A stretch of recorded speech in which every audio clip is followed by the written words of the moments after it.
Kesimpulan dan refleksi filosofi pemikiran Ki Hajar Dewantara. Tabi pun, perkenalkan, saya Ira, calon guru penggerak dari Kota Bandar Lampung. Pada kesempatan kali ini, saya akan memberikan kesimpulan dan refleksi filosofis pemikiran Ki Hajar Dewantara.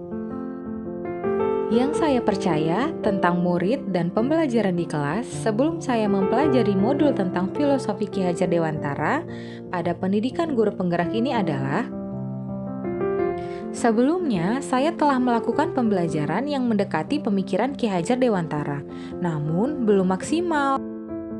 Saya berpikir saya telah tuntas melaksanakan tugas sebagai seorang guru di setiap tahunnya, dengan mengajar sesuai kurikulum, menuntaskan menyampaikan materi pembelajaran kepada peserta didik sesuai target di administrasi yang sudah dirancang sebelumnya. Peserta didik yang selalu patuh mengikuti instruksi saya, baik dalam mengerjakan tugas maupun pembelajaran di kelas. Hanya beberapa kali saya bertanya tentang pembelajaran seperti apa yang mereka inginkan, apalagi tata cara pengumpulan tugas. Selama ini, semua saya buat sesuai yang saya anggap benar, tanpa melihat kodrat alam dan zaman setiap peserta didik, dan tanpa bertanya terlebih dahulu apa yang peserta didik inginkan. Flashback kembali ke pembelajaran yang sudah lalu, ternyata saya melihat diri saya adalah teacher of judgment. Ya, judgment, marah ketika anak tidak memperhatikan, dengan mudahnya menghakimi anak yang tidak memperhatikan pembelajaran di kelas adalah anak yang nakal dan sulit diatur. Ada lagi dengan memberikan banyak tugas. Saya berpikir dengan memberikan banyak tugas, memberikan banyak latihan soal akan membuat anak lebih paham akan materi pembelajaran. Kemudian juga dengan mudahnya menganggap anak bodoh hanya dengan angka. Menghakimi dengan mudahnya bahwa anak yang memperoleh nilai rendah adalah anak yang bodoh. Tapi kini semua mulai berubah setelah saya mengenal Ki Hajar Dewantara dengan pemikirannya, menghamba pada anak. Sekarang saya mengerti, pendidikan yang baik adalah yang berpusat pada siswa dengan metode Among yang berlandaskan pada asih, asah, dan asuh. Peduli dan dedikasi berlandaskan cinta. Metode yang bersendikan pada dua hal yaitu kodrat alam dan kemerdekaan.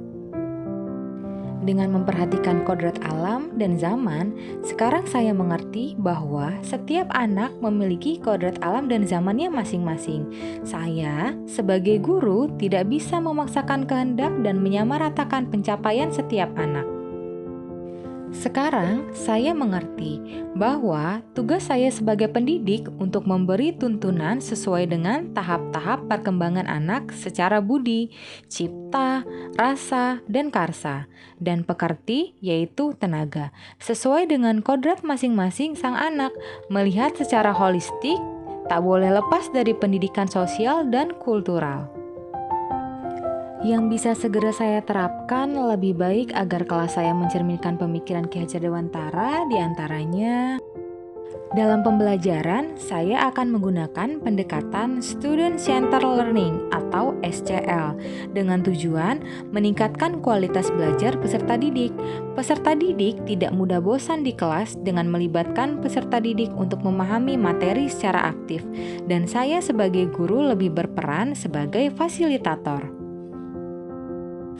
Kemudian, dalam memberikan tugas kepada anak, saya tidak akan lagi memaksakan kehendak pribadi sebagai guru. Saya akan bertanya kepada peserta didik, mengajak mereka berdiskusi, bertanya tentang pembelajaran yang mereka sukai, menyadari bahwa mereka memiliki kodrat alam dan zamannya masing-masing. Saya akan memberikan beberapa pilihan dalam pengumpulan tugas, sama seperti yang telah saya pelajari di pendidikan guru penggerak ini. Saya diberikan kebebasan memilih cara-cara dalam penyelesaian tugas sesuai minat dan bakat yang saya inginkan, dengan tetap memastikan peserta didik saya berada di jalur yang benar agar tujuan utama dari pendidikan tetap bisa tercapai, walaupun dengan jalan yang berbeda-beda. Selanjutnya, dalam melihat kemampuan peserta didik, saya tidak akan lagi menghakimi hanya dengan melihat angka yang diperoleh dari suatu pelajaran atau tugas. Kesuksesan tidak hanya dimiliki oleh peserta didik yang mempunyai bakat pada potensi akademik. Saya akan menerapkan pendidikan holistik melihat dari seluruh potensi siswa secara harmonis, meliputi potensi intelektual, emosional, fisik, sosial, estetika, dan spiritual.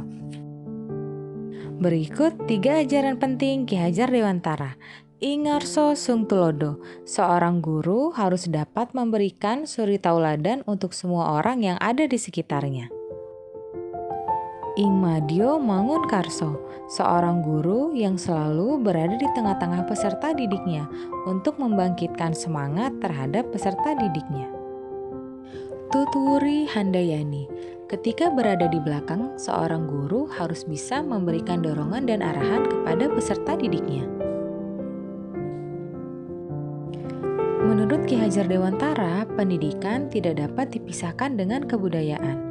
Menguatkan pendidikan artinya memajukan kebudayaan. Membangun kebudayaan adalah proses memajukan pendidikan. Inilah ajaran Ki Hajar Dewantara dalam membangun manusia Indonesia seutuhnya. Menjadi manusia yang berbudi pekerti luhur. Budi pekerti inilah yang nanti menjadi pondasi dalam mencerdaskan anak bangsa.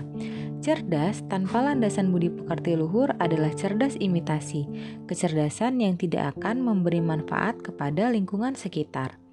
Oleh sebab itu, dalam pembelajaran kita para guru harus menerapkan pendidikan karakter yang diimplementasikan pada 3 pusat pendidikan, yaitu keluarga, sekolah, dan masyarakat untuk mewujudkan profil belajar Pancasila. 6 profil belajar Pancasila yaitu bernalar kritis. Para siswa diharapkan memiliki kemampuan memecahkan masalah. Hal ini berhubungan dengan kemampuan kognitif. Mandiri. Siswa secara independen termotivasi meningkatkan kemampuannya, bisa mencari pengetahuan serta termotivasi. Kreatif. Siswa bisa menciptakan hal baru, berinovasi secara mandiri, dan mempunyai rasa cinta terhadap kesenian dan budaya. Gotong royong, siswa memiliki kemampuan berkolaborasi yang merupakan soft skill utama yang terpenting di masa depan agar bisa bekerja secara tim. Kebinekaan global, siswa mencintai keberagaman budaya, agama, dan ras di negaranya serta dunia, sekaligus menegaskan mereka juga adalah warga global. Berakhlak mulia, siswa memahami moralitas, spiritualitas, dan etika berada yang merupakan hasil dari pendidikan karakter. Keenam karakteristik pelajar Pancasila tersebut terwujud melalui penumbuh kembangan nilai-nilai budaya Indonesia dan Pancasila yang merupakan fondasi bagi arah pembangunan nasional.